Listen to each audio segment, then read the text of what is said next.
শুভ সন্ধ্যা। কেমন আছো সবাই তোমরা? ঈদের পরে আজকে তোমাদের সাথে আমার প্রথম ক্লাস। আশা করি সবাই ভালো আছো, সুস্থ আছো।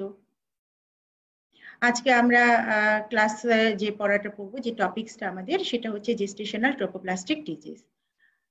খুবই ইম্পর্টেন্ট একটা টপিকস নিয়ে আজকে আমরা কথা বলবো। তোমরা জানো যে আমরা ব্লিডিং ইন আর্লি প্রেগনেন্সি যেটা পড়েছি, তারই কিন্তু এটা একটা আলাদা আর একটা টপিকস, তাই না? আমরা অলরেডি কিন্তু পড়েছি অ্যাবর্শন, আমরা পড়েছি রিকারেন্ট প্রেগনেন্সি লস, এবং আমরা বলেছিলাম যে আরো দুটো টপিকস থাকে বাদ, একটা হচ্ছে জেস্টেশনাল ট্রোপোপ্লাস্টিক ডিজিজ আর একটা হচ্ছে একটোপিক প্রেগনেন্সি। আজকে আমরা জেস্টেশনাল ট্রোপোপ্লাস্টিক ডিজিজ নিয়ে কথা বলবো। What is gestational trophoblastic disease? Gestational trophoblastic disease constitutes a spectrum of tumor and tumor-like conditions characterized by proliferation of pregnancy-associated trophoblastic tissue of progressive malignant potentiality. দেখো, এই কথাটার ভিতরে অনেকগুলো কথা বলেছে যে জেস্টেশনাল ট্রোপোপ্লাস্টিক ডিজিজ এটা এমন একটা ডিজিজ যেটাতে কি হয়, টিউমার এবং টিউমার লাইক কন্ডিশন হয়, এবং এটা characterize by proliferation of pregnancy associated trophoblastic tissue. মানে ট্রোপোপ্লাস্টিক টিস্যুরই প্রলিফারেশন হবে, এবং যে ট্রোপোপ্লাস্টিক টিস্যুটা হবে প্রেগনেন্সি অ্যাসোসিয়েটেড, এবং যে ডিজিজটার কি হবে, প্রোগ্রেসিভ ম্যালিগনেন্ট পোটেনশিয়ালিটি থাকবে। মানে এই যে প্রেগনেন্সি হলো, প্রেগনেন্সি টার্ম পর্যন্ত গেল না, কন্টিনিউশন হলো না, না হয়ে এটা টিউমার এবং টিউমার লাইক একটা কন্ডিশন হলো, এবং এই কন্ডিশনটা হয়ে যে শেষ হয়ে গেল তা কিন্তু না, এই কন্ডিশনটার আবার কি আছে, প্রোগ্রেসিভ ম্যালিগনেন্ট পোটেনশিয়ালিটি আছে। তার মানে এই ডিজিজটা এখান থেকে তার কিন্তু ম্যালিগনেন্ট হওয়ার চান্স আছে। তাহলে দেখো, একটা প্রেগনেন্সি থেকে কতখানি কমপ্লিকেশন হতে পারে, যে সেখান থেকে তার ম্যালিগনেন্ট একটা কন্ডিশন অ্যারাইজ করতে পারে। তো সেটা নিয়ে আজকে আমরা পড়ব।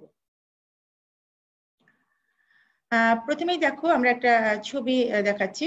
এটা আমরা এর আগের দিনও ছবি দেখেছি। দেখো কত মোলার টিস্যু, এবং এখানকার ছবিটা দেখো, এতগুলো মোলার টিস্যু সবগুলো একসাথে এরকম হয়ে আছে, সব কিন্তু মোল, প্রত্যেকটাই কিন্তু মোল।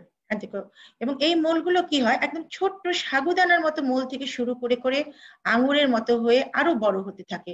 মানে এক একটা সাইজ কিন্তু এক এক রকম, সবগুলো যে একই রকম সাইজ হবে তা কিন্তু না।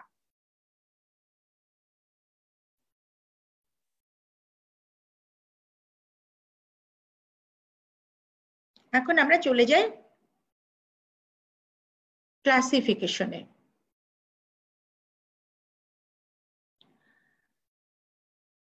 ক্লাসিফিকেশনের মধ্যে যেটা আমরা বলবো সেটা হচ্ছে যে, প্রথমে আমরা বলি যে হাইডিটিডিফর্ম মোল। এখন এই হাইডিটিডিফর্ম মোল হচ্ছে দু রকমের, একটা হচ্ছে কমপ্লিট মোল আর একটা হচ্ছে পার্শিয়াল মোল। আরেকটা আমরা বলছি ইনভেসিভ মোল। এই ইনভেসিভ মোলটা আবার সেটা তো ইনভেসিভ শুনেই বুঝতে পারছো যেটা কি ধরনের মোল। তারপরে আরেকটা হতে পারে placental site trophoblastic tumour, and another classification is choriocarcinoma. তাহলে যখন আমাদেরকে বলবে যে ট্রোফোপ্লাস্টিক ডিজিজের ক্লাসিফিকেশন বলো, তখন আমাদেরকে চারটে হেডলাইনে বলতে হবে। একটা হচ্ছে hydatidiform mole, invasive mole, placental site trophoblastic tumour and choriocarcinoma. এই হাইডিটিডিফর্ম মোল আবার দু ধরনের হয়, একটা হচ্ছে কমপ্লিট মোল আর একটা হচ্ছে পার্শিয়াল মোল।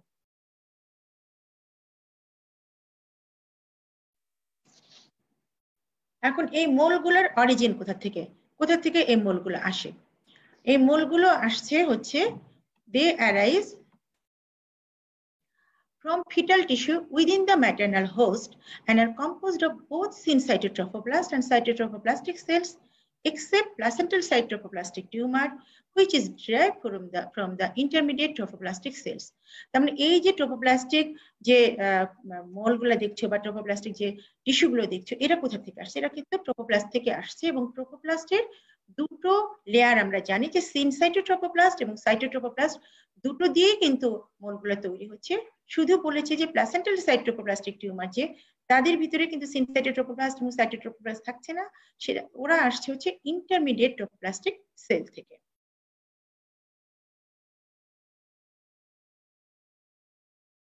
হাইডিটিডিফর্ম মোল, হাইডিটিডিফর্ম মোল বলতে আমরা কি বুঝি? It is characterized by cystic swelling of the chorionic villi accompanied by variable tropoplastic proliferation. তাহলে এটা কি হচ্ছে, আমরা বলেছি যে এই জিনিসটা একটা আঙ্গুরের থোকার মতো হয়, সিস্টিক সোয়েলিং হয়। সেই সিস্টিক সোয়েলিংটা কি হয়, কার হচ্ছে, কোরিওনিক ভিলাইয়ের একটা সিস্টিক সোয়েলিং হচ্ছে, এবং সেখানে কি হচ্ছে, ভেরিয়েবল ট্রোপোপ্লাস্টিক প্রলিফারেশন হচ্ছে। এটা খুবই ইম্পর্টেন্ট একটা কথা। আমরা কিভাবে বলি, molar pregnancy, it is an abnormal form of pregnancy in which a non-viable fertilized eggs implants in the uterus and will fail to come to term. দেখো কত সুন্দর করে ডেফিনিশনের ভিতরে একটা কথা বলে দেওয়া আছে যে এটা প্রেগন্যান্সিরই একটা অ্যাবনর্মাল ফর্ম, যেখানে কি হয়, ফার্টিলাইজড যে এগটা আসে সেখানে কি হয়, এই যে আমরা যেটা বলি জাইগোট ফর্মেশন হয়, সেখানে হচ্ছে নন ভায়াবল ফার্টিলাইজড এগ, যে একটা ফার্টিলাইজড হলো সেটা ছিল নন ভায়াবল, সেটা যে ইমপ্ল্যান্ট হলো ইউটেরাসে, কিন্তু ইউটেরাসে ইমপ্ল্যান্ট হওয়ার পরে will fail to come to term, সেটা কিন্তু টার্ম পর্যন্ত কখনোই আসতে পারবে না। আরেকভাবে যদি বলি, molar pregnancy can develop when a fertilized egg does not contain an original maternal nucleus. তার মানে প্রেগন্যান্সি, মোলার প্রেগন্যান্সি ডেভেলপ করছে, সেখানে কোনো অরিজিনাল ম্যাটারনাল নিউক্লিয়াস পায়নি, যে একটা ফার্টিলাইজড হয়েছে সেখানে কোনো অরিজিনাল ম্যাটারনাল নিউক্লিয়াস ছিল না। The products of conception may or may not be contain fetal tissue. সেই জন্য এখানে যে প্রোডাক্ট অফ কনসেপশন হচ্ছে সেখানে কোনো ফিটাল টিস্যু পাওয়া যায় না। কেন পাওয়া যায় না, এটাই হচ্ছে আসল কথা। আমরা এই কথাগুলো নিয়ে কিন্তু আজকের মেইন আলোচনাটা করব। A complete mole is caused by single sperm or two sperm. 90% ক্ষেত্রে সিঙ্গেল স্পার্ম দিয়ে কমপ্লিট মোল হয়, কোনো কোনো ক্ষেত্রে টু স্পার্ম দিয়ে হয়, সেটা হচ্ছে 10% ক্ষেত্রে combining with an egg which has lost it's DNA. একই কথাটিকে আবার বলেছে যে স্পার্ম যখন আসবে সেখানে একটা সিঙ্গেল স্পার্ম দিয়ে হতে পারে অথবা দুটো স্পার্ম আসতে পারে। In the first case, the sperm then reduplicates, forming a complete 46 chromosome set. The genotype is typically 46XX due to the subsequent mitosis of the fertilizing sperm, but can also be 46XY. তাহলে দেখো এখানে আমরা বলছি যে যেভাবেই হোক স্পার্মটা যদি double sperm আসে অথবা একটা স্পার্ম আসে, যেভাবেই সে ডুপ্লিকেট হোক না কেন, সেখানে কি হতে পারে, 46XX হতে পারে, কখনো কখনো কিন্তু 46XY হয়। 46YY is not observed, আমরা কিন্তু 46YY দেখতে পারি না। A partial mole occurs when a normal egg is fertilized by one or two sperm which then reduplicates itself. Partial মোলে যেটা হয় সেখানে কিন্তু ওইখানে একটু ব্যাথোজেনেসিসটা আলাদা, সেখানে যেটা হয় সেটা ওভাম, যেটা আমরা বলছি যে এর ভিতরে কোনো নিউক্লিয়াস থাকবে না, কিন্তু ওখানেও ওভাম থাকবে, নর্মাল এগ থাকবে, সেখানে আবার ওয়ান অথবা টু স্পার্ম দিয়ে রিডুপ্লিকেট হবে। আমরা আজকে কিন্তু কমপ্লিট মোলটাই পড়বো, কারণ কমপ্লিট মোলটাই তোমাদের জন্য দরকার। পার্শিয়াল মোলটা একটু কঠিন, সুতরাং আমরা ওইখানে যাব না। তোমাদের পরীক্ষার জন্য যেটা দরকার সেটা হচ্ছে কমপ্লিট মোলের প্যাথোজেনেসিসটা আমরা একটু ভালো করে এখানে বুঝিয়ে বলবো। ইনসিডেন্সটা দেখে নেই। ইনসিডেন্সটা হচ্ছে, incidence varies world wide. In USA 1 in 1000 to 2000 pregnancy. আমরা 1000 থেকে 2000 প্রেগনেন্সির ভিতরে একটা মাত্র দেখি ইউএসএ তে। ইন্ডিয়া থেকে দেখি 1 in 300 to 400 pregnancy, and in Philippines ওখানে দেখা যাচ্ছে 1 in 80 প্রেগনেন্সিতে আমরা মোলার প্রেগনেন্সি দেখতে পাই।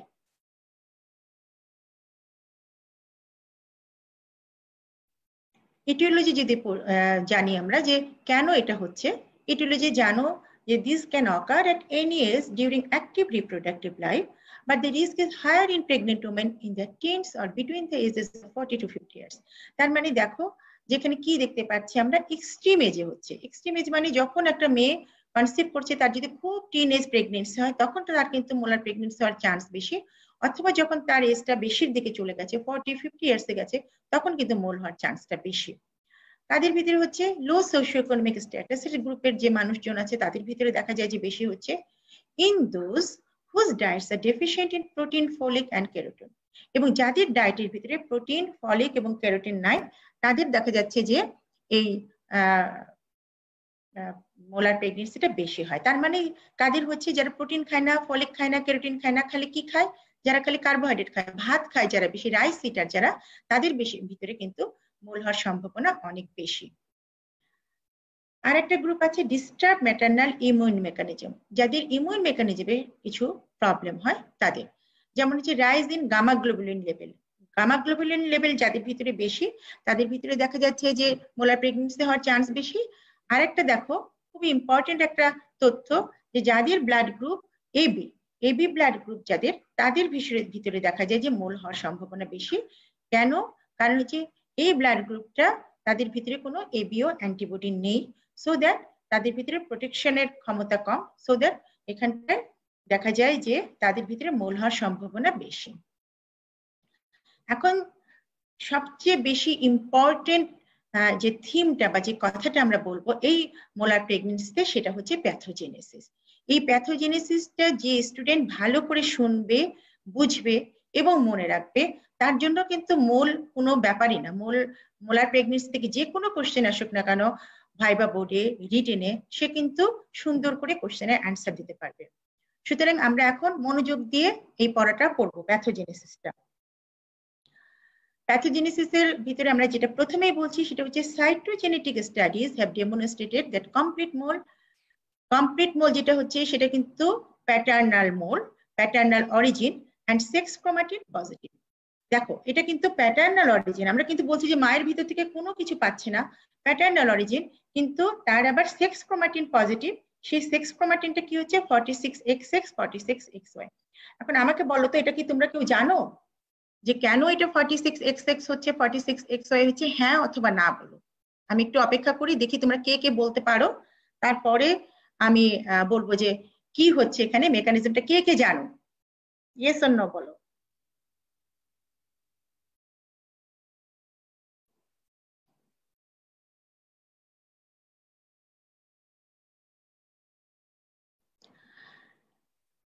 এই প্যাথোজেনিসটা হচ্ছে অনেক মজার একটা ব্যাপার, খুবই ইম্পর্টেন্ট একটা ব্যাপার, এবং এটা যারা বুঝবে দেখবে যে তাদের জন্য এত সহজ হয়ে গেছে। এবং এই প্রেগনেন্সি, এই মোল কিভাবে হচ্ছে না হচ্ছে, এই জিনিসটা একেবারে পানির মতো সহজ হয়ে যাবে। আচ্ছা আমি প্রসিড করি, তোমরা আসো। জানি না, একজন লিখেছে জানি না। আচ্ছা ঠিক আছে, আমি বলে দেবো, এরপরে তোমরা আর কেউ বলবে না জানি না, সবাই বলবে জানি, এবং সবাই এত সুন্দর করে বলবে যে আমি শুধু তাকিয়ে তাকিয়ে দেখবো যে কি সুন্দর করে তোমরা বলো। সো আমরা চলে যাই প্যাথোজেনেসিসে। দেখো কি সুন্দর একটা ছবি চলে এসেছে।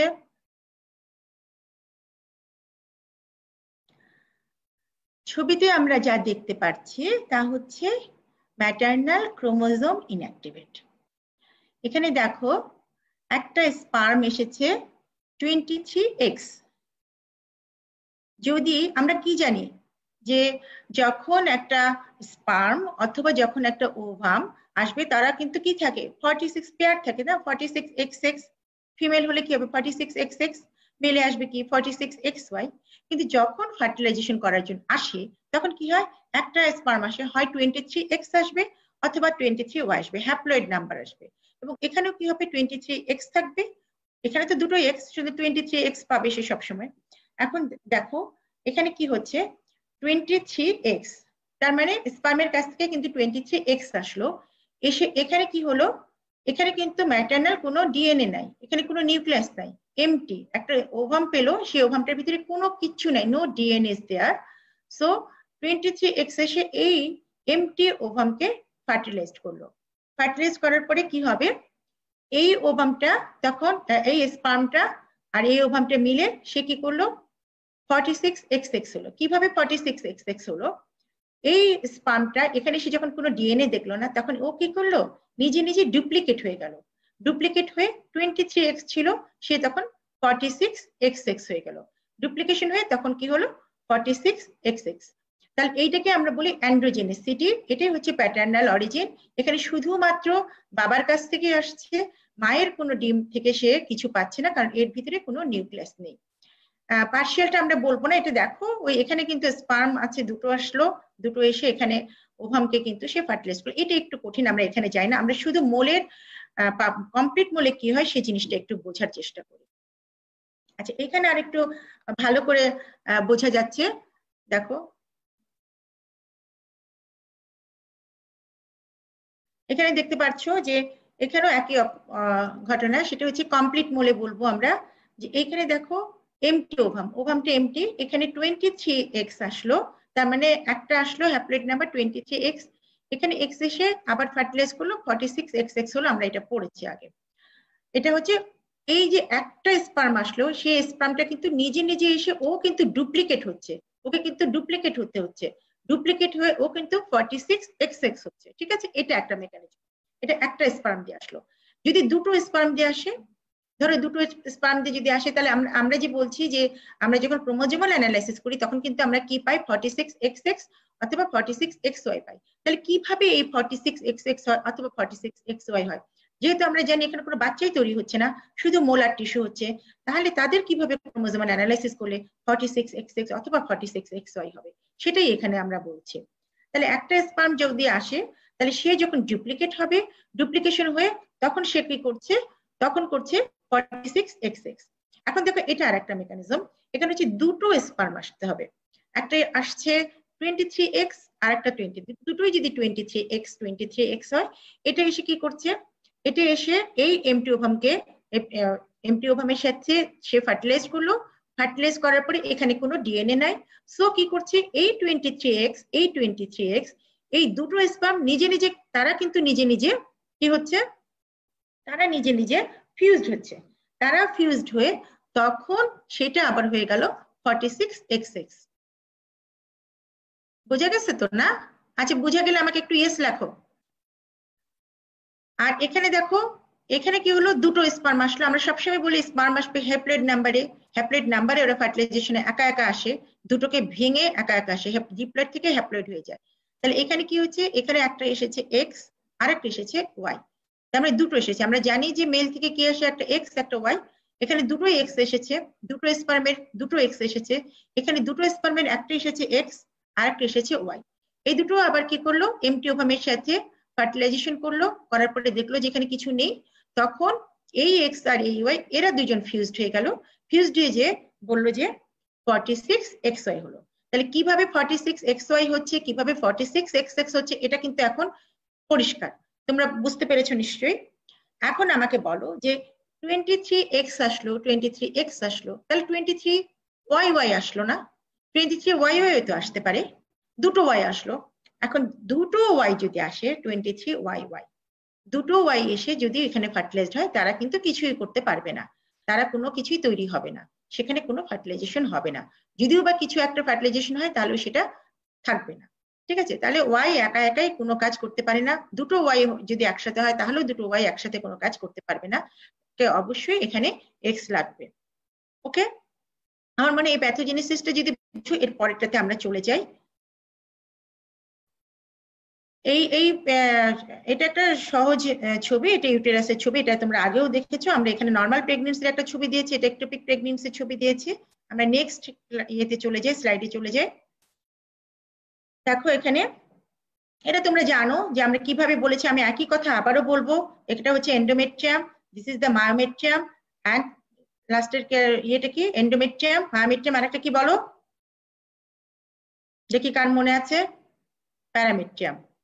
আচ্ছা, এখানে কি হচ্ছে, এটা ওভারি, এটা কি ওভারিয়ান লিগামেন্ট, এটা হচ্ছে ফেলোপাইন টিউব, ফেলোপাইন টিউবের আমরা এটা জানি কি ইন্টারস্টিশিয়াল পার্ট, তারপরে হচ্ছে ইসমাস, দেন অ্যাম্পুলা, তারপরে কি আসে ইনফান্ডিবুলাম, আর এটা হচ্ছে ফিমব্রিয়া, আর এটা কি, এটা হচ্ছে মেসোসালফিংস।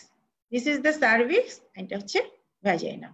তাহলে এটা হচ্ছে একটা ফিমেল জেনিটাল ট্র্যাক্টের একটা পিকচার।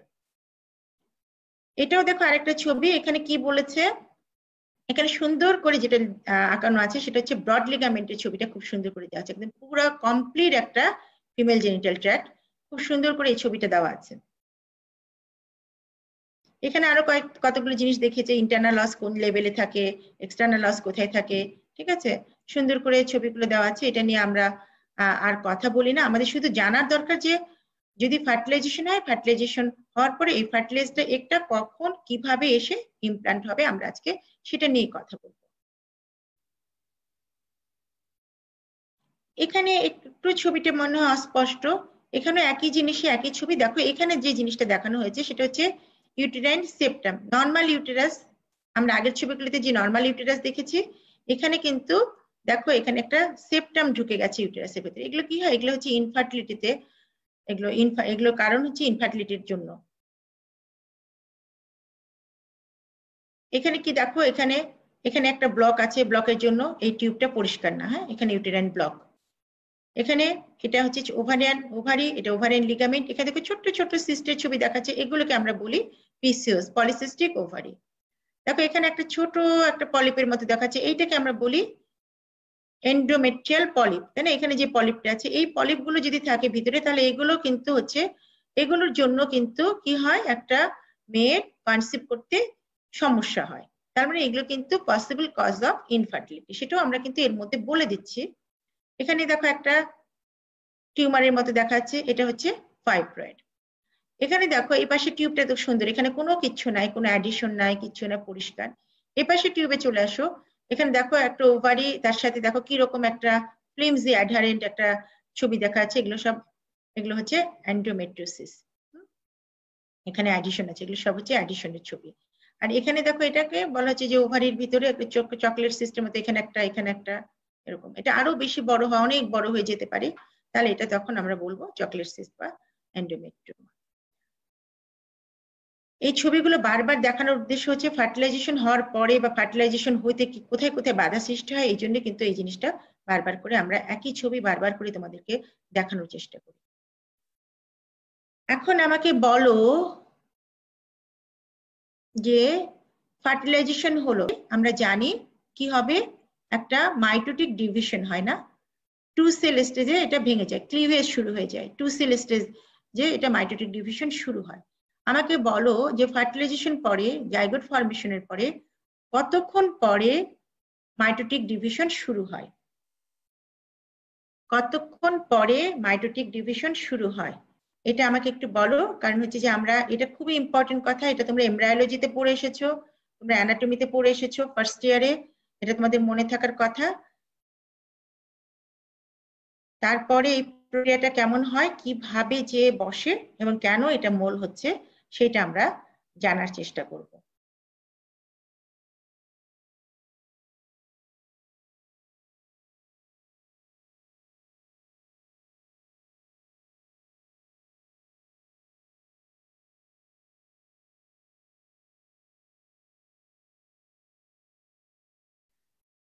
তাহলে তোমরা বলতে থাকো, দেখি আমি একটু ওয়েট করি তোমাদের জন্য।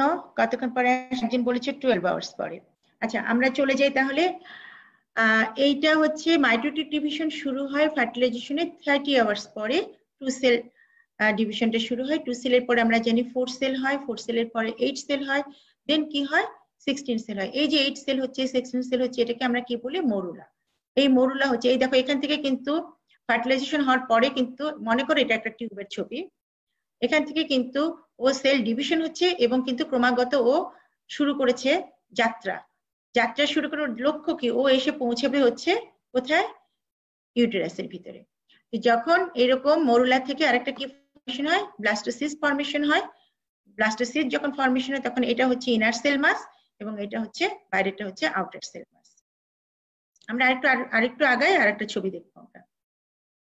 দেখো এখানেও কিন্তু এই ছবিটাই, ওই ছবিটা দিয়েছে এবং দেখো কি সুন্দর করে এখানে বর্ণনা করা হয়েছে, ডে 1-এ কোথায় থাকবে, ডে 2-তে কি হচ্ছে, সেল ডিভিশন হচ্ছে এবং কি হচ্ছে, ফার্টিলাইজড ওভামটা চেঞ্জ হচ্ছে, মরুলা হচ্ছে, মরুলা হয়ে আস্তে আস্তে আগাচ্ছে ব্লাস্টোসিস্ট হয়ে, সে এসে কিন্তু এখানে ইমপ্লান্টেশন হচ্ছে। ইমপ্লান্টেশনটা কবে হচ্ছে দেখো কি সুন্দর করে, 6 or 7 ডেতে এসে ফার্টিলাইজেশন ইমপ্লান্ট হলো ইউটেরাসের।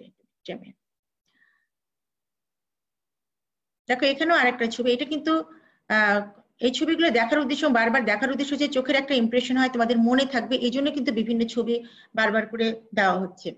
দেখো এখান থেকে দেখো একদম প্রথমে এখানে ওভারি থেকে কি হচ্ছে, ওভুলেশন হচ্ছে। ওভুলেশন হওয়ার পরে কি সুন্দর করে দেখো ফিমব্রিয়া এই ওভামকে পিক আপ করলো। পিক আপ করার পরে এই ওভামটা চলে যাচ্ছে, যেতে যেতে এখানে স্পার্ম আসলো, স্পার্মের সাথে কিন্তু কি হচ্ছে, ফার্টিলাইজেশন হলো। হওয়ার পরে তারপরে তার ক্লিভেজ শুরু হচ্ছে, এই দেখো এখানে যে মানে 30 আওয়ার্স পরে কিন্তু তার ক্লিভেজ শুরু হলো, 2 সেল ডিভিশন হলো। তারপরে কি হলো, 2 সেল হয়ে 4 সেল হচ্ছে, 8 সেল হচ্ছে, তারপরে মরুলা হয়ে গেল, 16 সেল হলো, তারপরে কিন্তু এটা চলে আসলো, ইমপ্লান্টেশন হয়ে গেল। ইমপ্লান্টেশন হওয়ার পরে কি হচ্ছে, এই যে আমরা বলছি ব্লাস্টোসিস্ট, এই ব্লাস্টোসিস্টটা কি হচ্ছে, এখানে হচ্ছে একটা ইনার সেল মাস থাকছে আর বাইরের পোর্শনে থাকছে কি একটা আউটার সেল মাস, আর ভিতরে কি থাকে একটা ক্যাভিটি অথবা ব্লাস্টোসিল বলি। এখন এই যে ইনার সেল মাস এ কি করে, এই ইনার সেল মাস থেকে কিন্তু এমব্রায়োটা তৈরি হয়, আর এই যে বাইরের যে আউটার সেল মাস সেখান থেকে কি হয় ট্রোফোপ্লাস্ট তৈরি হয়, তাই না? তাহলে এখান থেকে এমব্রায়োপ্লাস্ট তৈরি হবে, এখান থেকে ট্রোফোপ্লাস্ট তৈরি হবে। কিন্তু এটা হচ্ছে নর্মাল প্রেগনেন্সির মেকানিজম। এইভাবেই নর্মাল প্রেগনেন্সিতে একটা সেল ডিভিশন হচ্ছে, ব্লাস্টোসিস তৈরি হচ্ছে, দেন ইউটেরাসে এসে ইমপ্ল্যান্ট হচ্ছে, প্রেগনেন্সি কন্টিনিউ করছে। কিন্তু মোলার প্রেগনেন্সিতে এসে এই ঘটনাটা চেঞ্জ হয়ে যায়, এইরকম ঘটনা ঘটে না। এখানে কি হয়, এই যে এমব্রায়োজেনেসিসের সময় কি হলো, ইনার সেল মাস থেকে আমরা জানি কি হয়, ইনার সেল মাস থেকে আসে এক্টোডার্ম, এন্ডোডার্ম, মেজোডার্ম, এগুলো আসে, তার মানে ফিটাল পার্টস তৈরি হতে থাকবে। কিন্তু আর আউটার সেল থেকে আমরা বলেছি কি হবে ট্রোফোপ্লাস্ট তৈরি হবে। কিন্তু এই মোলার প্রেগনেন্সিতে কি হচ্ছে, দেখো লিখেছে যে if normal development is interrupted such that the inner cell mass loses its capacity to differentiate into embryonic ectoderm and endoderm, a divergent development pathway is created. তার মানে নরমালি ইনার সেল মাস থেকে যা তৈরি হয়, ectoderm, endoderm, মেজোডার্ম যা তৈরি হবে সেটা তৈরি না হয়ে একটা ডাইভার্জেন্ট একটা পাথওয়ে তৈরি হয়। সেই পাথওয়েটা কি করে, পুরা ইনার সেল মাস থেকে মেজোডার্ম, এক্টোডার্ম, এন্ডোডার্ম না হয়ে সে কি হচ্ছে ট্রোফোপ্লাস্ট তৈরি হচ্ছে। তাহলে এবং সেখান থেকে কি হচ্ছে সাইটোট্রোফোপ্লাস্ট, সিনসাইটোট্রোফোপ্লাস্ট হচ্ছে। আর আউটার সেল মাস যেটা ছিল সেখান থেকেও কিন্তু ট্রোফোপ্লাস্টটা তৈরি হচ্ছে। তাহলে আমাদের যেখানে নরমালি ছিল ইনার সেল মাস থেকে হবে এমব্রায়ো আসবে আর আউটার সেল মাস থেকে ট্রোফোপ্লাস্ট আসবে, কিন্তু এখানে ইনার সেল মাসও ট্রোফোপ্লাস্ট তৈরি করছে, আউটার সেল মাসও ট্রোফোপ্লাস্ট তৈরি করছে, যার জন্য কি হচ্ছে ট্রোফোপ্লাস্টিক অ্যাক্টিভিটি অনেক বেশি হচ্ছে, বেটা এসিজি অনেক বেশি বেশি করে তৈরি হচ্ছে। এখন একটু প্যাথোলজিটা দেখি, প্যাথোলজিতে কি হয়। Heredity for mole, it is a neoplasm of the trophoblast which involves both epithelial layers, cytotrophoblast and syncytotrophoblast. এটা আমরা বললাম এর আগেও, in different proportions in different cases. তারপরে কি হবে, proliferation হবে, pleomorphism হবে epithelial সেলের whose nucleus are hyperchromatic and actively mitotic. মানে প্যাথোলজিতে আমরা কখন দেখবো, যখন আমরা এই সেলগুলো নিয়ে মাইক্রোস্কোপিক্যালি দেখবো, ঠিক আছে, তখনও কিন্তু আমরা এইভাবে প্যাথোলজিক্যালি দেখবো যে proliferation and pleomorphism হবে, এবং এই যে নিউক্লিয়াস গুলো পাওয়া যাবে সেই নিউক্লিয়াস গুলো কিন্তু অনেক বেশি হাইপারক্রোমাটিক হবে এবং অ্যাক্টিভলি মাইটোটিক হবে। The stroma of each villus is at first edematous but soon the whole central core including most of the vessel destroyed. তাহলে এই যে ভিলাস, এই কোর গুলো কি হবে, প্রথমে ইডিমেটাস হবে, তারপরে আস্তে আস্তে কোর এবং কোরের সাথে যে ভেসেল আছে সবগুলো কি হবে ডিস্ট্রয়েড হয়ে যাবে। The villus then swells to form a rounded cyst filled with watery fluid. এই যে ভিলাস গুলো হলো সেটা কি হবে, এই যে আমরা বলি যে আঙ্গুরের থোকার মতো হবে, এই আঙ্গুরের মতোই হবে। তোমরা কেউ দেখেছো কিনা আমি জানি না, যদি দেখে থাকো কেউ মোলার প্রেগনেন্সি, তাহলে কিন্তু চোখের সামনে ভাসবে যে এইরকম হয় একটা মোল, একেবারে এরকম পানি পানি পানি নিয়ে একটা সিস্টিক ফিল্ড এরিয়া তৈরি হয়। The chorion thus becomes converted into mass of grape-like structure, each attached by a fine stalk. এই যে আমরা বলছি যে আঙ্গুরের মতো হয়, একদম গ্রেপ লাইক স্ট্রাকচার হবে এবং তার সাথে কিন্তু একটা ছোট ছোট তার একটা ফাইন স্টক থাকবে। The mechanism by which the cyst is formed is subject for several theories. এখন কেন এই মেকানিজমটা হচ্ছে বা কেন এরকম সিস্ট ফর্মেশন হচ্ছে তারও আবার কিছু কিছু থিওরি আছে। সেই থিওরি গুলা আমরা বলি, একটু শোনো তোমরা। Primary death of the fetus result in failure of the villus circulation and consequent edema and liquefaction of the stroma. কি হলো, যখন ফিটাস হলো না তাহলে কি হলো, ফিটাসটা তৈরি হলো না, ওখান থেকে ওটা ডেথ হয়ে গেল, তখন কি হলো একটা যে ভিলাস সার্কুলেশন হতে, সেই ভিলাস সার্কুলেশনটা কিন্তু কি হলো failure of the villus circulation and consequent oedema and liquefaction of the stroma. তখন সেখানে কি হচ্ছে, ইডিমা তৈরি হচ্ছে, ফর্মেশন হচ্ছে, লিকুইফেকশন হয়ে এরকম করে তারা সিস্টিক সোয়েলিং হচ্ছে।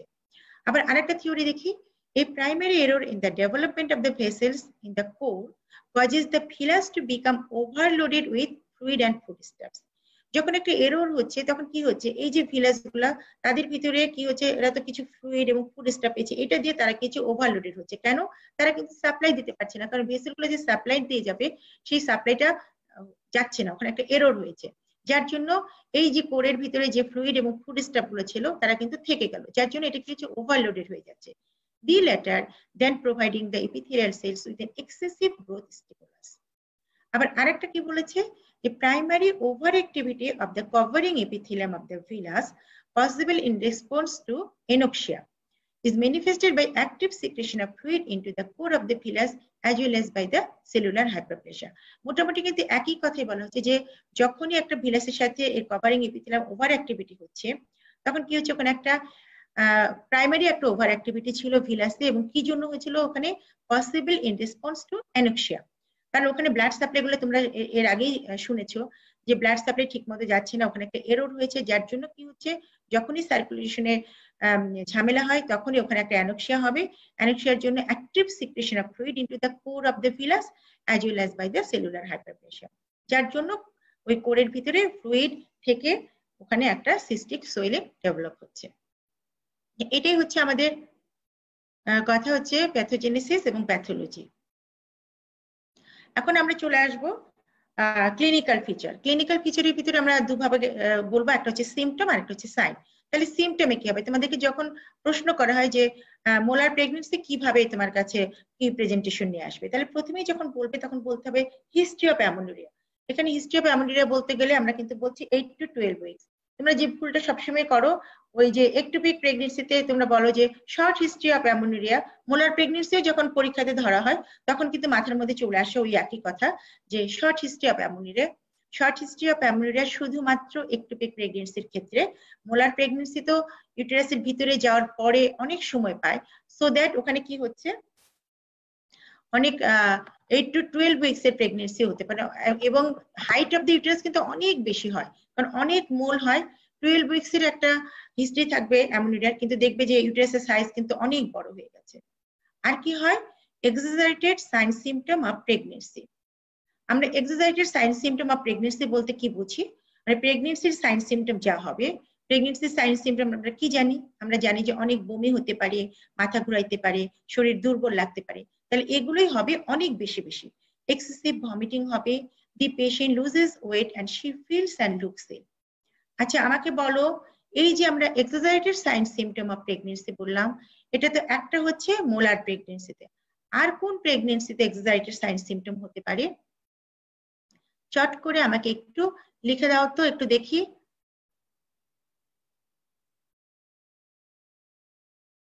তাহলে এখানে হবে অনেক অনেক অনেক বমি হবে এবং পেশেন্ট কি করবে বমি করতে করতে তার ওয়েট লস হবে তাকে অনেক বেশি ইল মনে হবে এবং সে নিজেকেও ইল মনে করবে টায়ার্ড মনে হবে তাই না একটা পেশেন্ট যদি অনেকবার বমি করে তাহলে তার এত এত খারাপ লাগতে পারে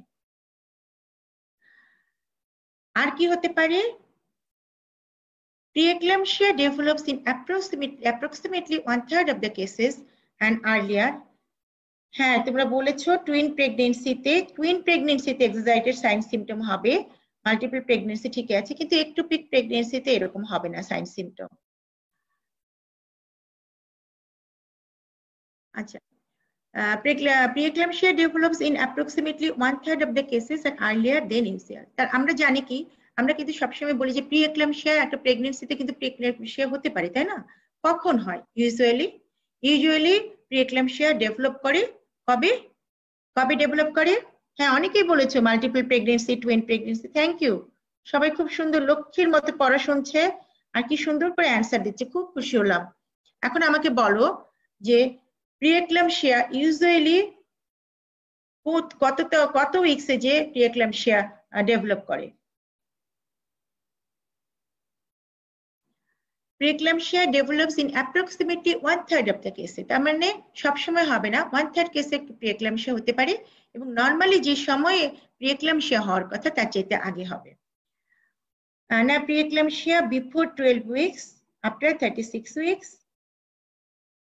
আচ্ছা তাহলে আমি বলি তোমরা লিখতে থাকো আমি বলি usually yes after 20 weeks thank you Jyoti হ্যাঁ 20 উইকস এর পরে কিন্তু প্রিএক্লাম্পসিয়া ডেভেলপ করে কিন্তু এখানে কি হবে এখানে কিন্তু ওই 20 উইকস এর পরে যাবে না এখানে কিন্তু আগেই হবে কেন হবে দেখো its appearance is directly related to the weight of the mole and this suggests that excessive tropoplastic activity it is the primary cause of the preeclampsia দেখো সবকিছু কিন্তু ট্রোপোপ্লাস্টিক অ্যাক্টিভিটির জন্য এখানে যেহেতু আমরা জানি যে আউটার সেল মাস থেকে ট্রোপোপ্লাস্ট তৈরি হয়েছে এবং ইনার সেল মাস থেকেও কিন্তু ট্রোপোপ্লাস্ট তৈরি হয়েছে।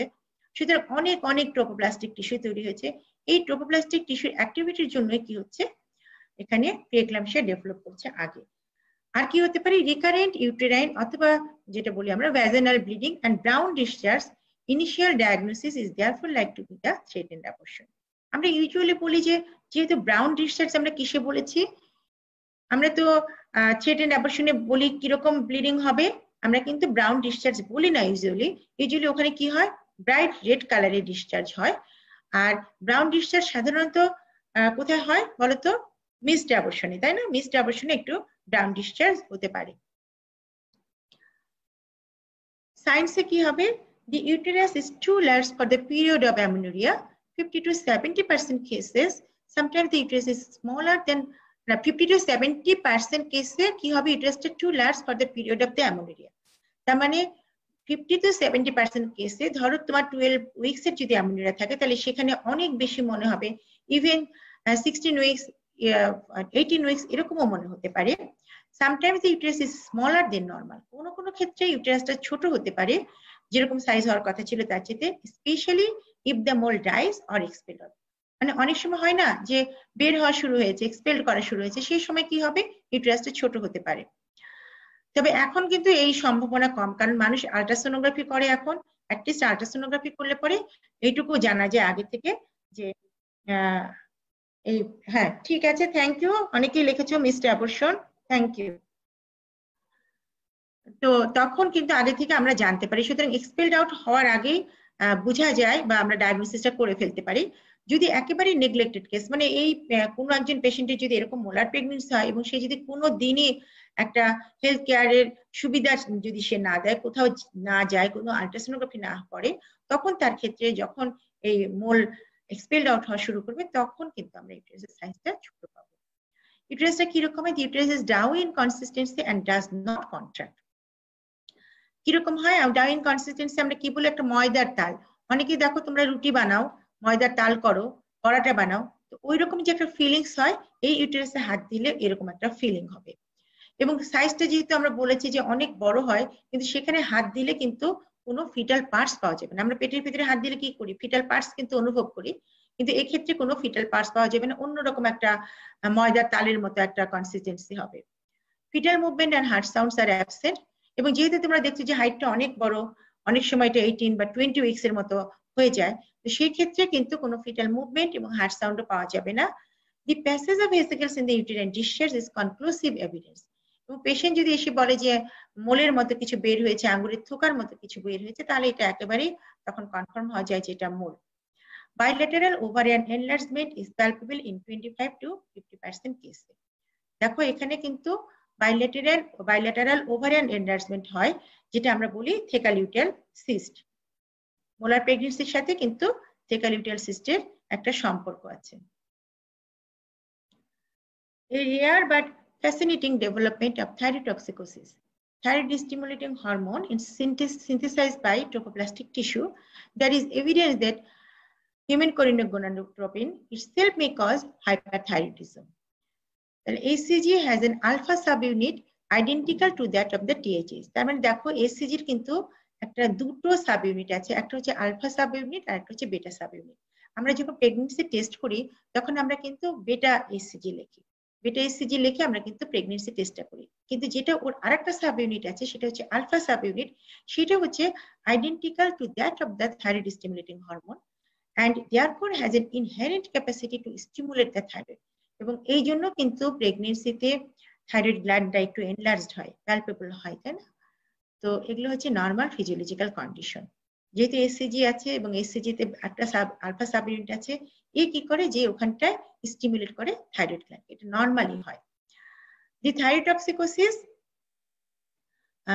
ডিসঅ্যাপিয়ার্স, কিন্তু এখানেও কিন্তু মোলার প্রেগন্যান্সিতেও কিন্তু যেহেতু বেটা এসসিজি অনেক তৈরি হচ্ছে, কেন বেটা এসসিজি অনেক তৈরি হচ্ছে, আমরা বলেছি ট্রোপোপ্লাস্টিক টিস্যু অনেক, সো ট্রোপোপ্লাস্টিক টিস্যু থেকে বেটা এসসিজি আসছে, সেই বেটা এসসিজি তখন কি করছে, এদের আলফা সাবইউনিটও অনেক বেশি বেশি তৈরি হচ্ছে, অনেক বেটা এসসিজি, অনেক এসসিজি, সুতরাং আলফা সাবইউনিটও অনেক, সুতরাং এটা কি করছে, থাইরয়েড গ্ল্যান্ডকে স্টিমুলেট করছে, যার জন্য কোনো কোনো পেশেন্টের থাইরোটক্সিকোসিস ডেভেলপ করতে পারে। The thyrotoxicosis disappears dramatically when the mole is removed. তার মানে যখন মোলটাকে রিমুভ করা হচ্ছে তখন কিন্তু থাইরয়েডক্সিকোসিসও রিমুভ হয়ে যাচ্ছে, ডিসঅ্যাপিয়ার হয়ে যাচ্ছে, but may be severe enough to require treatment with বেটা অ্যাড্রিনার্জিক ব্লকার্স বিফোর অপারেশন। কিন্তু কখনো কখনো থাইরয়েডক্সিকোসিস যদি অনেক বেশি থাকে, তার বেশি হয়ে যায়, তখন আমাদেরকে কিন্তু ড্রাগ দিতে হবে বিফোর অপারেশন। ড্রাগ দিয়ে কন্ট্রোল করে নিয়ে তারপরে আমরা অপারেশনে যাব।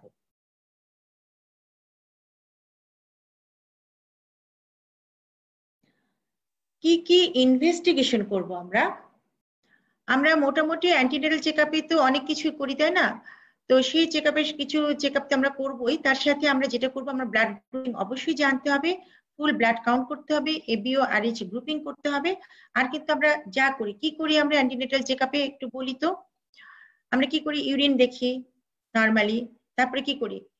এজি দেখি, থাইরয়েড স্টিমুলেটিং হরমোন দেখি, এটারও টেস্ট করি আমরা, তাই না? আর কি করি? আল্ট্রাসোনোগ্রাফি করি, ভিডিআরএল টেস্ট করি এবং আরবিএস দেখি একটা।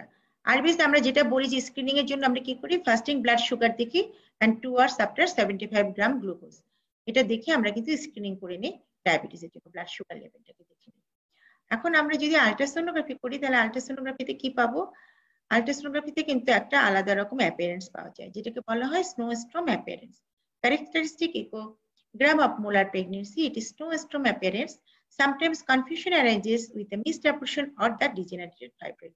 অনেক সময় কিন্তু এরকম হয়, একই রকম একটা সিনারিও আসে, যেমন হচ্ছে স্নোস্টর্ম যেরকম ইমেজটা আসে, ওরকম ইমেজও আসে মিসড অ্যাবর্শনের সময় অথবা ডিজেনারেটেড ফাইব্রয়েডের সময়। অনেক সময় এরকম একটা অ্যাপিয়ারেন্স আসতে পারে, যেটাকে অনেক সময় কনফিউশন হয় যে এটা মিসড অ্যাবর্শন আর ডিজেনারেটেড ফাইব্রয়েড নাকি মোলার প্রেগন্যান্সি। আর quantitative estimation of chorionic gonadotropin hormone, এটা আমরা রেগুলার এটা করে থাকি এবং মোলার প্রেগন্যান্সির জন্য এটা খুবই দরকারি, কারণ আমাদেরকে এই বেটা এসিজি লেভেল করে আমাদেরকে কি করতে হয়? ডায়াগনোসিস করতে হয়, আমাদেরকে ট্রিটমেন্ট দিতে হয় এবং আমাদেরকে প্রগনোস্টিক ভ্যালু দেখতে হয়। তো বেটা এসিজির কিন্তু অনেক রোল এই মোলার প্রেগন্যান্সির জন্য। দেখো এখানে ছবিতে স্নোস্টর্ম অ্যাপিয়ারেন্সের একটা ছবি দেওয়া আছে, ছবিটা দেখতে থাকো। এই ছবির পরে আমরা এখন যাব হচ্ছে তার নেক্সট স্লাইডে। নেক্সট স্লাইডে আমরা দেখব যে সেরাম বেটা এসিজি লেভেল কি হবে। মোলার প্রেগন্যান্সিতে অনেক বেশি হয়, এখানে আমরা বলেছি 1 লাখ মিলি ইন্টারন্যাশনাল ইউনিট পার এমএল। আর নর্মাল প্রেগন্যান্সিতে যে ভ্যালুটা হয় সেটা ইউজুয়ালি 60,000 এর কম থাকে।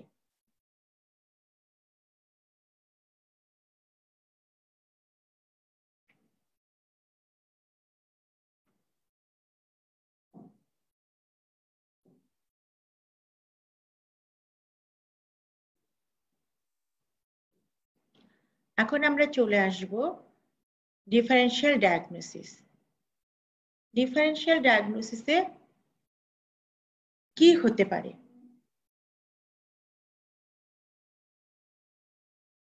ডিফারেনশিয়াল ডায়াগনোসিসে থ্রেটেন্ড অ্যাবর্শন হতে পারে, মিসড অ্যাবর্শন হতে পারে, ফাইব্রয়েড আর ওভারিয়ান টিউমার হতে পারে প্রেগন্যান্সির সাথে, আর একটাতে আমরা সবসময় হিস্ট্রি থেকেই বলছি যে মাল্টিপল প্রেগন্যান্সিও হতে পারে। তাহলে একটা ডিজিজ যখন পড়বো তখন কিন্তু আমাদেরকে ডিফারেনশিয়াল ডায়াগনোসিসটাও জেনে আসতে হবে, কারণ আমি যখন ডায়াগনোসিস বলবো তখন তার সাথে আর কি কি হতে পারতো সিমটম থেকে আমাকে সেই জিনিসটা কিন্তু বলতে হবে, তাই না? যে এই যে ব্লিডিং হতো সেটা দেখে আমার মনে হতে পারে যে এটা থ্রেটেন্ড অ্যাবর্শন হতে পারে, যে ব্লিডিং এর কালারটা দেখছি সেটা দেখে আমার মনে হতে পারে এটা মিসড অ্যাবর্শন। সো তোমাকে কিন্তু ডিফারেন্সিয়েট করতে হবে যে এটা থ্রেটেন্ড অ্যাবর্শন নাকি এটা মিসড অ্যাবর্শন নাকি এটা মোলার প্রেগন্যান্সি, তোমাকে এটাকে কিন্তু বলতে হবে পরীক্ষা হলে। আবার দেখো ফাইব্রয়েড আর ওভারিয়ান টিউমার উইথ প্রেগন্যান্সি, কেন ফাইব্রয়েড আর ওভারিয়ান টিউমার বলছে? ব্লিডিং দেখে কিন্তু আমরা বলছি it may be threatened abortion আর it may be missed abortion, কিন্তু আবার হাইট অনেক বেশি, তাই না? সেই পেশেন্ট এসে হয়তো আমাকে বলছে যে তার অ্যামোনিউরিয়ার হিস্ট্রি আছে 12 উইকস এর অথবা 14 উইকস এর অ্যামোনিউরিয়ার হিস্ট্রি আছে, কিন্তু তুমি যখন হাত দিয়ে প্যালপেট করছো তখন দেখছো যে ইউটেরাসের সাইজটা অনেক বড়, 20 উইকস এর মতো। সুতরাং তোমার যদি আল্ট্রাসোনোগ্রাফি করা না থাকে তোমার এটা মনেও হতে পারে যে এটা প্রেগন্যান্সি, তার সাথে ওভারিয়ান টিউমার থাকতে পারে, তার সাথে ফাইব্রয়েড থাকতে পারে, অথবা কি হতে পারে মাল্টিপল প্রেগন্যান্সি হতে পারে। হ্যাঁ, ডিফারেনশিয়াল ডায়াগনোসিসে তো আমি একবারে বলতে পারবো না যতক্ষণ পর্যন্ত কনফার্ম না হবো।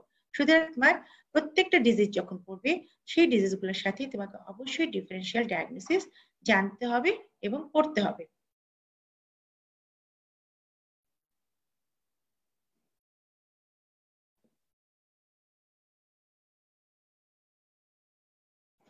এখানে দেখো আমরা এর আগেও বার যখন আমরা অ্যাবর্শন পড়েছি সেখানেও কিন্তু আমরা থ্রেটেন অ্যাবর্শনের ছবি দিয়েছি। থ্রেটেন অ্যাবর্শনে কি হয়, একটু ভ্যাজিনাল ব্লিডিং হয়, আবার এটা ঠিক হয়ে যায়, এবং এই থ্রেটেন অ্যাবর্শনটা কি করে, কন্টিনিউশন অফ প্রেগনেন্সি হয়, তাই না? অনেক ক্ষেত্রে কন্টিনিউশন অফ দ্য প্রেগনেন্সি হয়, কোনো কোনো ক্ষেত্রে এটা ইনএভিটেবল অ্যাবর্শন হতে পারে, ইনকমপ্লিট অ্যাবর্শন হতে পারে, কমপ্লিট অ্যাবর্শন হতে পারে। কিন্তু ইউজুয়ালি আমরা বলেছি যে 70 থেকে 80% ক্ষেত্রে থ্রেটেন অ্যাবর্শন কিন্তু এখান থেকে কন্টিনিউশন অফ দ্য প্রেগনেন্সি হয়। এখন যে ছবিটা দেখছো সেটা দেখো, ইউটেরাস আছে, ইউটেরাসের সাথে কি হচ্ছে, এখানে ওভারিতে একটা লার্জ সিস্ট আছে। তো যদি প্রেগনেন্সি হয়, প্রেগনেন্সিতে ইউটেরাসের সাথে ইউটেরাসটা বড় হবে এবং তার সাথে সাথে যদি একটা লার্জ ওভারিয়ান সিস্ট থাকে অথবা ইউটেরাসের ভিতরে যদি কোনো ফাইব্রয়েড থাকে, তাহলে বাচ্চাটা যত বড় হবে ফাইব্রয়েডটাও কিন্তু আস্তে আস্তে বড় হবে। সুতরাং হাইটটা কি হবে, হাইটটা কিন্তু বেশি মনে হবে। হিস্ট্রি অফ অ্যামেনোরিয়া যা থাকবে তার সাথে কিন্তু হাইট অফ দ্য ইউটেরাসটা অবশ্যই করেসপন্ড করবে না, সেটা অবশ্যই লার্জার হবে in the history of the amenorrhoea. সেই জন্যই কিন্তু ডিডিতে আমরা ওভারিয়ান টিউমার অথবা ফাইব্রয়েড ইউটেরাস আনবো মোলার প্রেগনেন্সির সাথে। আরেকটা কি হচ্ছে টুইন প্রেগনেন্সি। টুইন প্রেগনেন্সি হলো কি হবে, বাচ্চা দুটো আছে সুতরাং ইউটেরাসটা বড় হবে, সাইজটা বড় হবে, এটাও করেসপন্ড করবে না, সেই জন্য আমরা টুইন প্রেগনেন্সি আনবো। এই ছবি দিয়ে দিয়ে বলার উদ্দেশ্য কি, শুধু যদি আমরা কথা বলে বলে পড়তাম তাহলে কিন্তু জিনিসটা অতটা মনে থাকতো না, কিন্তু আমরা যখন ছবি দেখে দেখে পড়বো তখন কিন্তু আমাদের মনে হবে যে হ্যাঁ এইটা আমরা পড়ার সময় পড়েছিলাম যে ডিডি গুলো কি কি এসেছিল। সো দ্যাট আমার মনে থাকার জন্য ছবিগুলোর ভ্যালু কিন্তু অনেক বেশি। তার মানে আমরা যে পড়াটা পড়ছি শুধু পড়াটার সাথে যদি ছবিগুলো আমরা দেখে দেখে পড়ি তাহলে সেক্ষেত্রে মনে থাকার সম্ভাবনা কিন্তু অনেক বেশি। এই জন্য কিন্তু ছবি দেখে দেখে পড়লে মনে থাকে। আর একটা কথা আমি সবসময় বলি যে পড়ার সময় দুজনে মিলে একসাথে পড়বে, তাহলে দুজনে তিনজনে করে পার্টনারশিপে পড়বে, একটা কথা আরেকবার যদি শোনা যায় বা বলা যায় তাহলে সেই কথাটা মনে থাকে। আমরা এখন সবকিছু পড়ে ফেলেছি, মোটামুটি সিমটম পড়েছি, তারপরে সাইন পড়েছি, আমরা ক্লিনিক্যাল ফিচার পড়েছি, আমরা ডায়াগনোসিস পড়লাম, আমরা ডিফারেন্সিয়াল ডায়াগনোসিস পড়লাম, তাই না? এখন আমরা চলে আসবো ম্যানেজমেন্টে।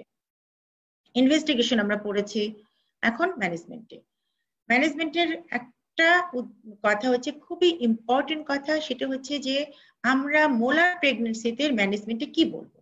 ম্যানেজমেন্ট আমরা বলবো suction, evacuation, curettage. Suction, evacuation, curettage, it is the method of choice. Suction করব, ইভাকুয়েট করব এবং কিউরেট করব, সেটাই হচ্ছে this is the safe, rapid and effective and it is done with a white bore cannula. আমি জানি না তোমরা এমবিএস সিরিজ দেখেছো কিনা। এমবিএস সিরিজ যদি দেখো তাহলে দেখবে যে ওইখানে অনেকগুলো ক্যানুলা থাকে এবং অনেক বড় বড় ক্যানুলা থাকে, ঠিক আছে? আমাদের এমবিএস সিরিজ যেটা এমআর ক্যানুলা বলো বা এমবিএস সিরিজ বলো, সেগুলোর কিন্তু ক্যানুলা শুরু হয়েছে 4 সাইজ থেকে শুরু হয় এবং এমবিএ তে কিন্তু অনেক লার্জ সাইজের ক্যানুলা পাওয়া যায়। এই ক্যানুলাগুলোর সুবিধা হচ্ছে যে ক্যানুলাগুলো দিলে এই যে মোলগুলো সুন্দর চলে আসে, এটা দিয়ে আমরা কিন্তু সাক করি। তো এই জন্য বলা হচ্ছে it is safe, rapid and effective and is done with a wide bore cannula even if the uterus is 20 weeks or more. তার মানে ইউটেরাসের সাইজটা যদি অনেক বড় থাকে তাহলে কিন্তু কোনো সমস্যা নেই, সেক্ষেত্রে আমরা এইভাবে সাকশন কিউরেটেস করতে পারবো। কিন্তু এখানে একটা কথা আছে, এই কথাগুলো একটু বলি। তোমরা তো ডিএনসি দেখেছো, আমরা এর আগে কিন্তু অ্যাবর্শন যখন পড়েছি তখন কিন্তু আমরা ডিএনসির কথা বলেছি যে আমরা ওখানে কি করব, যদি অস ওপেন না থাকে তাহলে আমরা কি করব, ডাইলেট করে নিব, ইভাকুয়েশন করব। কিন্তু যদি অস ওপেন থাকে তাহলে কি করব, শুধু ইভাকুয়েট করব, তাই না?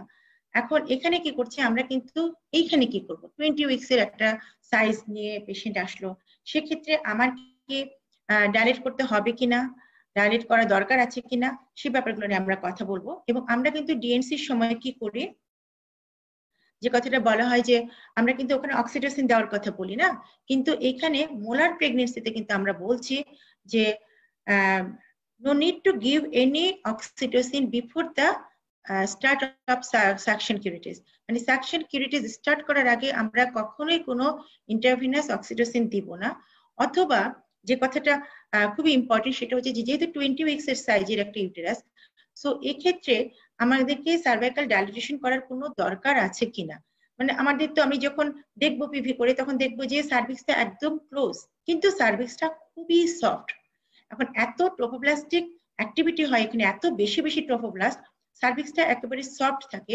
সুতরাং আমরা যখন হোয়াইট বোর ক্যানুলা ইউজ করি এই হোয়াইট বোর ক্যানুলাগুলো কিন্তু সুন্দর চলে যায়, এখানে কোনো প্রোস্টাগ্ল্যান্ডিন দেওয়ার কোনো দরকার হয় না সার্ভাইকাল ডাইলেটেশনের জন্য। এখন যদি কি হতো, আমি যদি আগে প্রোস্টাগ্ল্যান্ডিন দিতাম অথবা যদি ইন্টারভিনাস অক্সিটোসিন আমরা দিয়ে শুরু করতাম, তাহলে কি হবে, হঠাৎ করে কি হবে, ইউটেরাসের ভিতরে সাডেন একটা কন্ট্রাকশন শুরু হবে। কন্ট্রাকশন শুরু হলে কি হবে, রাস্তাতে ছোট একটা সার্ভিক্স দিয়ে সমস্ত মোলকে বের হতে হবে। এখন এত বেশি কন্ট্রাকশন শুরু হলো, ইউটেরাস চাইবে যে সবগুলোকে একসাথে বের করতে, বের করার যখন চেষ্টা করতে থাকবে তখন সার্ভিক্সের ওপেনিং দিয়ে কতগুলো বের হবে, সব তো বের হতে পারবে না। তখন কি হবে, ম্যাটার্নাল সাইনাস ওপেন হয়ে যাবে এবং কিছু কিছু মোল কি হবে, কোথায় যাবে, এই সাইনাস দিয়ে চলে আসবে একদম তোমার লাংসে। তাহলে কি হবে, তখন পালমোনারি এম্বোলিজম হবে, পালমোনারি এম্বোলিজম হয়ে পেশেন্ট কিন্তু তোমার ওটি টেবিলে মারা যাবে। সো এটা তোমাদেরকে মাথায় রাখতে হবে। আমরা কিন্তু যখন সাকশন কিউরেটিস করব তখন আমরা কোনো হাফ অফ দ্য, আমরা সবসময় বলি যে হাফ অফ দ্য ইভ্যাকুয়েশনের পরে, যখন মোল অর্ধেক বের হয়ে যাবে হাফ অফ দ্য ইভ্যাকুয়েশনের পরে আমরা তখন অক্সিটোসিন স্টার্ট করব। কিন্তু কখনোই কিন্তু প্রোস্টাগ্ল্যান্ডিন দেওয়ার কোনোই দরকার হয় না, কারণ ইউটেরাস এতই সফট থাকে যে সেক্ষেত্রে তুমি যে কোনো হোয়াইট বোর ক্যানুলা ইউজ করতে পারো। এখানে no need to give any সাইটোমিস অথবা প্রোস্টাগ্ল্যান্ডিন যেটা আমরা বলি না, কারণ একই কথা প্রোস্টাগ্ল্যান্ডিনও যদি দেওয়া হয় তাহলে সে একই কথা, সেখানেও কন্ট্রাকশন হবে। কন্ট্রাকশন হলে একসাথেই যখন সবাই বের হওয়ার চেষ্টা করবে তখন একটা ঝামেলা হবে। তো আমি একটা ছোট্ট উদাহরণ দিই, ধরো ঘরের মধ্যে হঠাৎ করে একটা দুর্ঘটনা ঘটলো, একটা ভূমিকম্প শুরু হলো। যখন কোনো ভূমিকম্প শুরু হলো, তোমরা যখন ক্লাস করো তখন ক্লাসের কি হয়, একটা দরজা বা দুটো দরজা থাকে। তো সবাই যদি একটা দরজা দিয়ে, ধরো একটা দরজা বন্ধ, একটা দরজা দিয়ে বের হওয়ার চেষ্টা করবে, সবাই যখন একটা দরজা দিয়ে বের হওয়ার চেষ্টা করবে তখন কি হবে, কেউ ওর সাথে ধাক্কা খাবে, কেউ পড়ে যাবে, কেউ তার উপর দিয়ে ডিগবাজি খাবে, একটা কিন্তু অ্যাক্সিডেন্ট হবে, ঝামেলা হবে। তো এখানেও কি হবে, যখন এই সার্ভিক্সের মুখ দিয়ে তো তাকে বের হতে হবে কিন্তু জায়গা খুঁজে পাচ্ছে না, ইউটেরাস এত ভিগোরাসলি কন্ট্রাক্ট করছে, সবাই বের হতে চেষ্টা করবে মোল, তখনই কিন্তু দেখা যাবে যে এখানে ওরা কিন্তু ম্যাটারনাল সার্কুলেশনে চলে যাবে এবং আলটিমেটলি লাংসে যাবে এবং পালমোনারি এম্বোলিজম হবে, পেশেন্ট মারা যাবে। So be careful about that, যে যখনই আমরা মোল সাকশন কিউরেটিস করতে যাব তখন কিন্তু মাথায় থাকতে হবে হুট করে কখনই দেওয়া যাবে না অক্সিটোসিন, একেবারে হাফ অফ দ্য ইভ্যাকুয়েশন হবে অথবা তার বেশি ইভ্যাকুয়েশন হবে। যখন লাস্টে আমার মনে হবে যে একটা অক্সিটোসিন দিতে হবে, ইউটেরাসকে কন্ট্রাক্ট করাতে হবে, তখনই আমি দেবো। এটা এই কথাটা সবসময়ের জন্য মনে রাখতে হবে।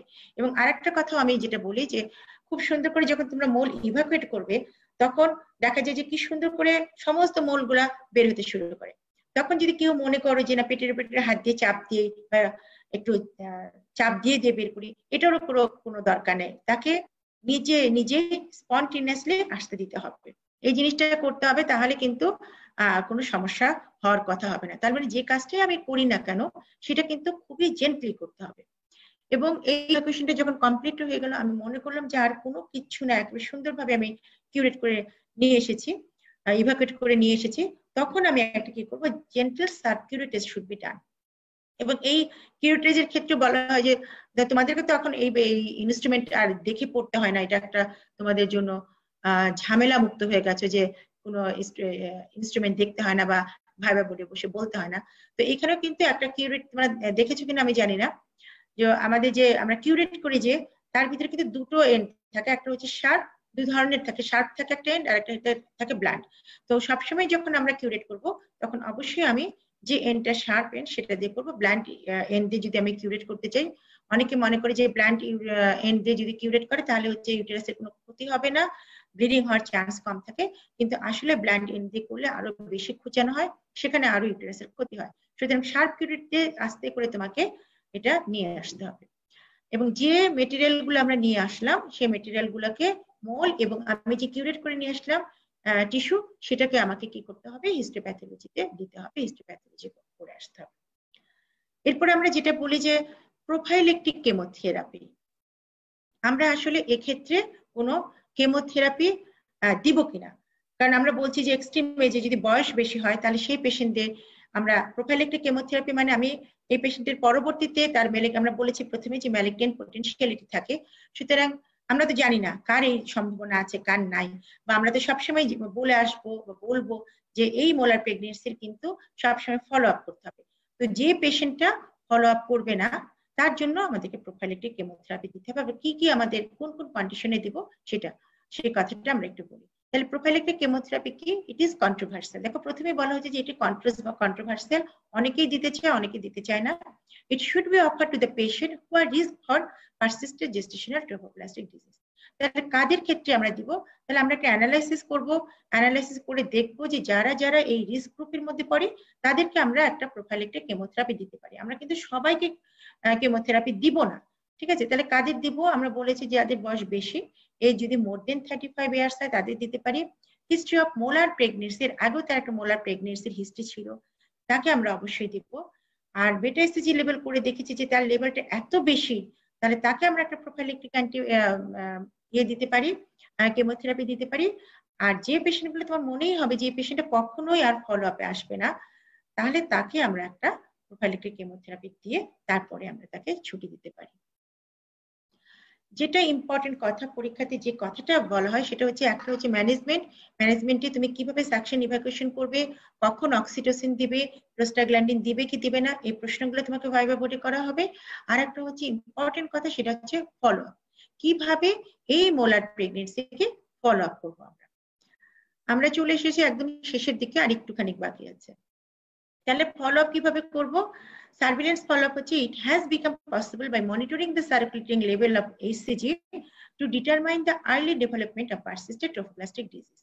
তাহলে আমরা বেটা HCG লেভেল দেখে দেখে দেখে আমরা ডায়াগনোসিস করতে সমর্থ হই যে তার পারসিস্টেন্ট ট্রোফোপ্লাস্টিক ডিজিজ হওয়ার সম্ভাবনা আছে কিনা। তাহলে কিভাবে আমরা করি? আমরা ইউজুয়ালি যেটা করি যে সাকশন ইভাকুয়েশনের পরে আমরা এই পেশেন্টের 48 আওয়ার্স পরে একটা বেটা এসিজি লেভেল করি। এবং তোমরা তো আগেই জেনেছো আমরা কিন্তু সবসময় বলি একটা বেসলাইন সার্ভে। বেসলাইন সার্ভে মানে হচ্ছে যে সাকশন ইভাকুয়েশন করার আগেই আমরা কিন্তু প্রথমেই বেটা এসিজি লেভেল দেখে নিব যে তার বেটা এসিজি লেভেল কতটুকু আছে। তারপরে আমরা সাকশন ইভাকুয়েশন করলাম, করার পরে 48 আওয়ার্স পরে একটা দেখি। আর একেবারে যদি পোর পেশেন্টের একেবারে যদি সম্ভব না হয় তাহলে সেক্ষেত্রে আমরা উইকলি ইন্টারভেলে আমরা বেটা এসিজি লেভেল দেখতে থাকবো। আমরা একেবারে প্রতি সপ্তাহে সপ্তাহে বেটা এসিজি লেভেল দেখতে থাকবো ততদিন পর্যন্ত যতদিন পর্যন্ত না beta hCG level declines to non detectable level on 3 successive assays. এই কথাটার মানে বুঝে গেছে? এই কথাটার মানে হচ্ছে যে আমরা পর পর মানে উইকলি প্রত্যেক সপ্তাহে আমরা কি করব, বেটা এসিজি লেভেল দেখতে থাকবো ততদিন পর্যন্ত যতদিন পর্যন্ত না বেটা এসিজি লেভেল নন ডিটেক্টেবল লেভেলে আসলো। তার মানে নর্মাল লেভেলে যখন আসবে ততদিন পর্যন্ত আমরা বেটা এসিজি লেভেল করতে থাকবো। যখনই নর্মাল লেভেলে চলে আসলো তার মানে কিন্তু আমরা এখানে করে ছেড়ে দিব না। যখনই নর্মাল লেভেলে চলে আসলো তখন কিন্তু আমরা পরপর আবার 3টা সাকসেসিভ এসে করবো, সেটাও কিন্তু 1 সপ্তাহ পর পরই করবো আমরা। তাহলে 3বার যখন পর পর তার এই বেটা এসিজি লেভেল নর্মাল লেভেলে আসবে তখন আমরা বুঝবো যে হ্যাঁ এখন আর তার মোল আর তার মানে পারসিস্টেন্ট ট্রোফোপ্লাস্টিক ডিজিজ হওয়ার সম্ভাবনা নাই বা কোরিওকার্সিনোমা হওয়ার সম্ভাবনা নাই, ঠিক আছে? সেটা কিন্তু আমরা তখন কনফার্ম হব। তাহলে এইভাবে কিন্তু আমাদেরকে দেখতে হবে বেটা এসিজি লেভেল একদম 7 দিন পর পর উইকলি ইন্টারভেলে দেখবো যতদিন পর্যন্ত না নন ডিটেক্টেবল লেভেলে আসবে। যখন নন ডিটেক্টেবল লেভেলে আসবে তখন আমরা আবার পরপর 3 সাকসেসিভ এসে করব, করে কনফার্ম হবো যে হ্যাঁ তার শরীরে এখন আর কোনো ট্রোফোপ্লাস্টিক অ্যাক্টিভিটি হচ্ছে না। If titer remission occurs spontaneously within 9 to 14 weeks and without the titer plateau, the HCG titer then should be repeated monthly for at least 1 year.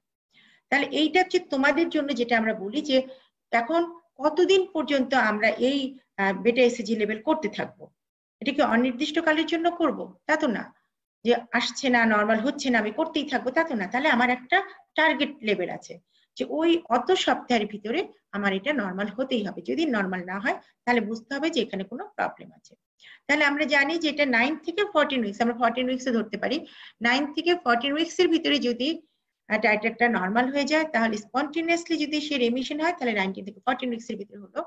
এবং যদি তার কোনো টাইটার প্লাটো না থাকে, মানে একই রকম লেভেলে থেকে গেছে, সেটা নামছে না, অথবা কোনো কোনো ক্ষেত্রে দেখা যায় যে দুটা তিনটা আমরা যখন পরীক্ষা করলাম বেটা এসএসজি লেভেল 3টা হয়তো নর্মালি আসলো, কমে যাচ্ছে, হঠাৎ করে আবার শার্প রাইজ হয়ে গেল, তাহলে সেখানেও তার প্রবলেম আছে। এই জন্য আমরা কিন্তু বেটা এসএসজি লেভেল রেগুলার আমরা উইকলি ইন্টারভেলে দেখি।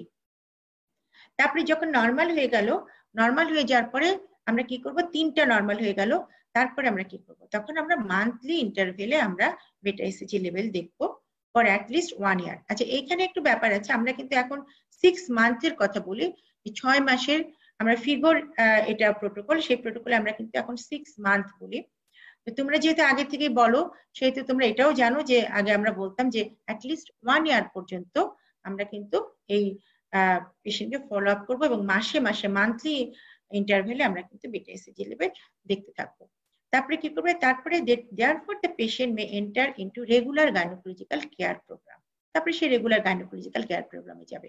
কিন্তু যখন আমরা এই যে উইকলি ইন্টারভেলে এই পেশেন্টকে আমরা বেটা এসএসজি লেভেল দেখছি, তখনও কিন্তু পেশেন্টকে আসতে হবে, এবং তখনও কিন্তু তার এক্সামিনেশন করতে হবে, হিস্ট্রি নিতে হবে, হিস্ট্রিতে দেখতে হবে তার কোনো ইরেগুলার পিভি ব্লিডিং হচ্ছে কিনা, বা তার অ্যামোনিয়া হয়ে আছে কিনা, এই জিনিসগুলোর হিস্ট্রি নিতে হবে।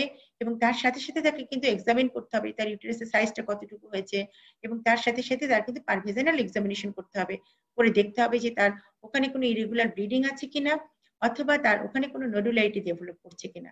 তো এই জিনিসগুলো কিন্তু শুধু আমাদের বেটা এসএসজি লেভেল দেখলে হবে না, তার সাথে কিন্তু তাকে এক্সামিনও করতে হবে, ফিজিক্যাল এক্সামিনেশনও কিন্তু তার করে নিতে হবে। Gynaecological examination should be done 1 week after evacuation, যেটা আমরা বললাম যে কথাটা, যে ইভাকুয়েশনের পরে কিন্তু আমাদেরকে গাইনোকোলজিক্যাল এক্সামিনেশন করতে হবে, at which time blood may be taken for the first post evacuation ECG titer, estimation of the uterine size, presence of the adnexal mass, and careful search of the vulva, vagina, urethra and cervix should be made. আচ্ছা, যে কথাটা আমরা বলছিলাম যে থেকাল ইউটেরাল cyst থাকতে পারে, এবং এই থেকাল ইউটেরাল সিস্ট গুলো কিন্তু অনেক বড় সাইজও হতে পারে। তাহলে যখন আমরা এই পেশেন্টের আমরা ইভাকুয়েশন করলাম, তারপরে কিন্তু আস্তে আস্তে করে থেকাল ইউটেরাল সিস্টটাও ছোট হয়ে যাবে। তাহলে আমাকে অপেক্ষা করতে হবে, আমাকে এই বড় বড় থেকাল ইউটেরাল সিস্ট দেখে কিন্তু এটা ভাবার অবকাশ নেই যে এত বড় বড় টিউমার আছে, এটাকেও আমাকে অপারেশন করে ফেলতে হবে, তা কিন্তু না। সময় দিতে হবে, থেকাল ইউটেরাল সিস্ট কিন্তু আস্তে আস্তে করে ছোট হয়ে যাবে। Evidence of genital tract metastasis দেখতে হবে, ওখানে কোনো মেটাস্টেসিস হচ্ছে কিনা, তার কোনো এভিডেন্স আছে কিনা। Unless symptom develops, the examination should be repeated at 4 weeks intervals throughout the observation period. যদি কোনো সিমটম ডেভেলপ না করে, তাহলে আমরা কি বলছি, মান্থলি আমরা দেখবো যে 4 উইকস ইন্টারভেলে আমরা কিন্তু এই এক্সামিনেশনটা করে যাব। আরেকটা কথা কিন্তু আমাদের বলা হয় নাই, যে আমরা কিন্তু মূল হলে শুধু আমরা বলেছি বেটা এসএসজি, আমরা কিন্তু চেস্ট এক্সরে করব। চেস্ট এক্সরে করব অবশ্যই আমরা ইভাকুয়েশনের আগে, তার মানে আমরা যখন ইনভেস্টিগেশন করব সেখানে কিন্তু আমাকে বলতে হবে যে আমরা চেস্ট এক্সরে করব prior to evacuation. If pulmonary metastasis are noted, এই কথাটা কিন্তু তোমাকে পরীক্ষায় বলতে হবে, এটা একটু মনে করে রাখবে।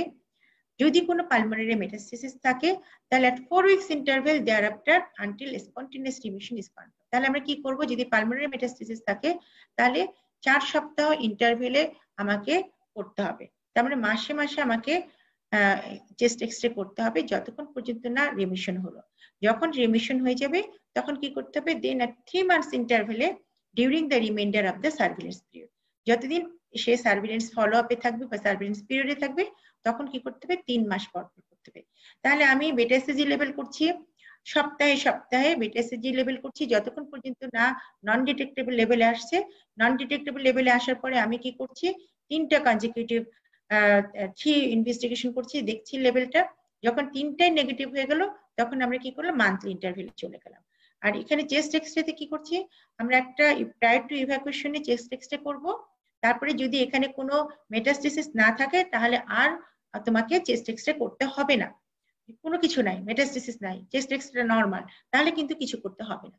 কিন্তু যদি মেটাস্টেসিস থাকে, তাহলে সেক্ষেত্রে 4 উইকস ইন্টারভেলে আমাকে চেস্ট এক্সরে করতে হবে যতক্ষণ পর্যন্ত না স্পন্টেনিয়াস রিমিশন হলো। যখন স্পন্টেনিয়াস রিমিশন হয়ে যাবে দেন 3 মান্থস ইন্টারভ্যালে কিন্তু আমাকে আবার চেস্ট এক্সরে করতে হবে পুরো সার্ভিলেন্স পিরিয়ডে, দেখার জন্য যে আবার কোনো সমস্যা হচ্ছে কিনা। এখন follow up, what is the optimum follow up following a diagnosis. এখানে আমরা কি দেখব, এখানে আমরা দেখব যে follow up after gestational trophoblastic disease is increasingly individualised. এখন যেটা নতুন কথাটা আমরা বলবো সেটা একটু শোনো। আমরা ফলো আপ এখন কিভাবে করি, এটা একেবারে ফিগর নতুন প্রোটোকল, সেটা আমরা বলছি, এটা এখন জানতে হবে তোমাদেরকে। If beta HCG level has reverted to normal within 15-6 days, আগে কিন্তু আমরা বলতাম যে 9 to 14 weeks পর্যন্ত আমরা অপেক্ষা করব। এখন নতুন প্রোটোকলে যেটা বলে সেটা হচ্ছে যে বেটা HCG লেভেল নরমাল হবে within 56 days of the pregnancy event, then follow up will be for 6 months from the date of uterine evacuation. তার মানে ইউটেরাইন ইভাকুয়েশন যখন থেকে করেছো তখন থেকে ফলো আপটা হবে 6 মান্থে, কিন্তু এটা যদি কি হয় নরমাল হলো উইদিন 56 ডেজ। যদি নরমাল হয় 56 ডেজের পরে, তারপরে কি হবে follow up will be for 6 months from the date of uterine evacuation. তার মানে ইউটেরাইন ইভাকুয়েশন যখন করেছিলাম সেই থেকে 6 মাস পর্যন্ত তাকে ফলো আপে রাখতে হবে। কিন্তু দেখো যদি বেটা hCG level has not reverted to normal within 56 days of the pregnancy event, then follow up will be for 6 months from normalization of the ECG level. দেখো এটা কিন্তু খুবই ইম্পর্টেন্ট একটা কথা বলেছে যে বেটা এসিজি লেভেল 56 ডেজের ভিতরে নরমাল হলো না, তখন কিন্তু তোমাকে অপেক্ষা করতে হবে। তখন আমরা কিন্তু আবার অপেক্ষা করব কতদিন, তখন সেই 9 উইকস বা 14 উইকস পর্যন্ত আমরা অপেক্ষা করতে পারি। যখন এটা ফলো আপটা নরমাল হলো তখন আমি কি করব, ফলো আপ করব will be for 6 months from normalisation of the ECG level. যে সময় ইসিজি লেভেল নরমাল হয়েছে সেই সময় থেকে আরো আমি 6 মান্থ পর্যন্ত কিন্তু ফলো আপ করব। দেখো খুবই ইম্পর্টেন্ট একটা তথ্য, এটা কিন্তু তোমাকে জানতে হবে। মোটামুটি আজকে আমরা যা পড়লাম মোটামুটি অনেকখানি পড়েছি, আর বেশি কিছু বলার নাই এখানটায় মোলার প্রেগনেন্সি সম্পর্কে। এখন তোমাদের যদি কোনো কোয়েরি থাকে তাহলে আমাকে লিখে জানাতে পারো, সেটা নিয়ে আমরা কথা বলবো।